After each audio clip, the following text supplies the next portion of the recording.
Video games are a pastime that millions of people across the world enjoy on a daily basis. Whether it be a fast-paced action RPG, an idle clicker, shooter, or MOBA, it seems like nowadays everyone seems to be influenced by video games to some degree. In 2020, according to Sasha.com, the American market for video games will reach upwards of $159 billion with a steady increase into 2021. Video games are not going away anytime soon and are in fact becoming a greater and stronger influence on millions of people's lives each and every day. The thrill of playing a game alone, online, or with friends creates a dopamine and adrenaline rush to the body that can become very addictive. These feelings keep many gamers hooked. Especially in the middle of a pandemic when most people find themselves stuck at home, video games offer an escape into a world where you can do whatever you want. I myself am no stranger to a large variety of games and know how addictive certain games can be. In this video, I will discuss the positive aspects of video games in our society today and the potential negatives when faced with excessive gaming. For many people, video games have a deep meaning and value in their lives. Maybe it's nostalgia, connecting with friends, making new friends, relaxing, being competitive. The possibilities that games offer us are seemingly endless. With hundreds of new games being released each year, one can easily spend the rest of their lives playing games. So with such a large amount of people playing for millions of hours a week, what do they all gain from indulging in an activity that can become so addictive?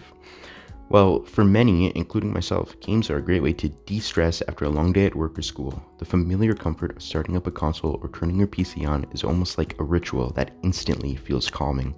Video games don't just offer a way to have fun, de-stress, or be social, but they also have certain effects that you can easily apply to real life.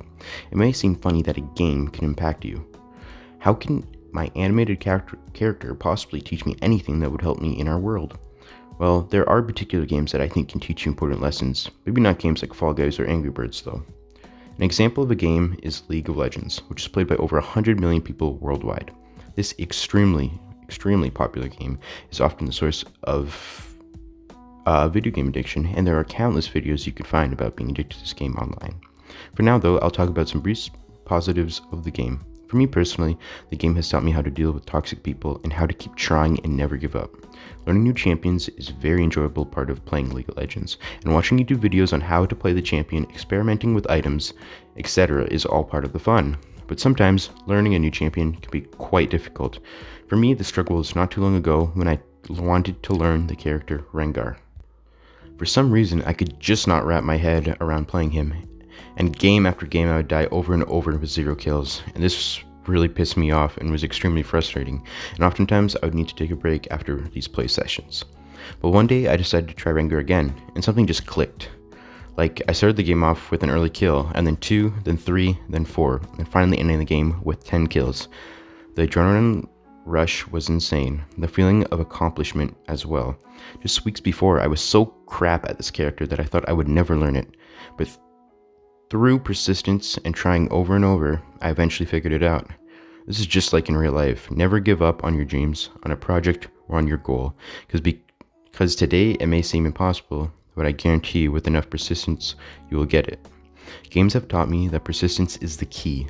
Of course, like hard work and many other factors are at play, but persistence and never quitting is something that we should all do.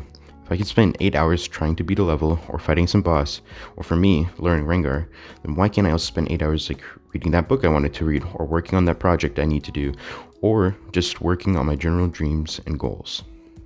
Throughout the years, I have played many different genres of games such as Skyrim, Dark Souls, Fallout, League of Legends, Minecraft, Factorio, Call of Duty, and the list goes on and on. Just thinking back on it now, it is insane how many hours I've spent on these games. Enjoying stories told, making friends online, de-stressing, and mainly having fun. One thing I've learned is that the way we all consume games are different. So just because I may have learned something from one game, it may not apply to everyone. A major factor I see across all games I've played is the theme of not giving up, not giving into your emotions. Many times, especially online games, create a free-for-all atmosphere where the only restriction to players is a language filter on text chat. The freedom can make for situations of very toxic behavior. A very influential lesson I myself have learned is that you really just need to ignore people with toxic behavior. This seems like super easy, like, of course I'm going to ignore it. But time after time, I see many people sucked into a petty argument with some stranger online about something like so trivial. Many people don't realize that these constant negative interactions can have short-term effects on our mental well-being. This is why now I usually mute anyone who seems like a provocateur, troll, or just like a straight up rude. Games are meant to be positive, and these negative interactions can leach into real life. It is not uncommon for hardcore gamers to get so angry that they destroy physical objects, ranging from punching a wall to destroying their computers. Reacting to negative people online can also reduce one's self-confidence in themselves and can lead to reduced self-confidence in real life. Imagine spending 4 hours a day gaming, 6 days a week. This is pretty average for many people today. And every hour you interact with one troll calling you an idiot. This constant negativity is reinforcing the idea that you really are an idiot or stupid or whatever they're calling you. So next time, just mute. Because trust me, despite thinking you have a thick skin or you don't care what some random person says, deep down in your subconscious, these will have an effect on your mental well-being. As we progress into the future, there's no doubt that video games will only become more popular and played more.